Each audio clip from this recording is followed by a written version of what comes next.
కీర్తికి రోజు ఏదో ఒక మోటివేషన్ ఇవ్వాలన్నమాట, ఇవ్వకపోతే చేయదు.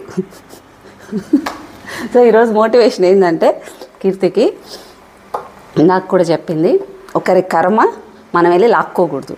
మన లైఫ్లో మనం ఎంత మంచిగా ఉన్నా, నువ్వు ఎంత చక్కగా డ్రైవింగ్ ఉన్నా కూడా అవతలాడు వచ్చి తాగినా వాళ్ళకి సరిగ్గా డ్రైవింగ్ రాకపోయినా మనకే వచ్చి దెబ్బలు.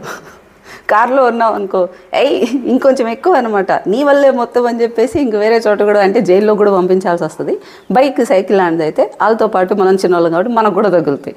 సో ఇక్కడ ఈవెన్ మన వెహికల్ స్థాయిని బట్టి కూడా ఉంటుంది. ఇక్కడ సేమ్ థింగ్ మనం లైఫ్లో కూడా ఎట్లా అంటే నువ్వెంత మంచిగా ఉండొచ్చు, నీ థాట్స్ ఎంత బాగా ఉండొచ్చు, ఇంకోటి ఏదైనా. నాకు కూడా 24 గంటలు అంటే రివర్స్లో పోయేదాన్ని, కానీ ఇది తెలిసిన తర్వాత సైలెంట్గా ఉండిపోయినా. ఏంటంటే మనం కర్మ, ఇక్కడ అవతల వాళ్ళు ఏదో గొడవ పడుతున్నారు, ఏదైనా చేస్తున్నారు, మనం ప్రతిదానికి పోయి అది కంటిన్యూగానే చేసుకుంటూ గొడవ పడుతున్నాం అనుకో, కర్మ. ఈ కర్మ అనేది వాళ్ళ కర్మ మనం కూడా లాక్కుంటున్నట్లు పోయి లైఫ్లో ఇది మనం మళ్ళీ ఇంకో చోట పోయి మళ్ళీ రిపీట్ అవుతుంటుంది.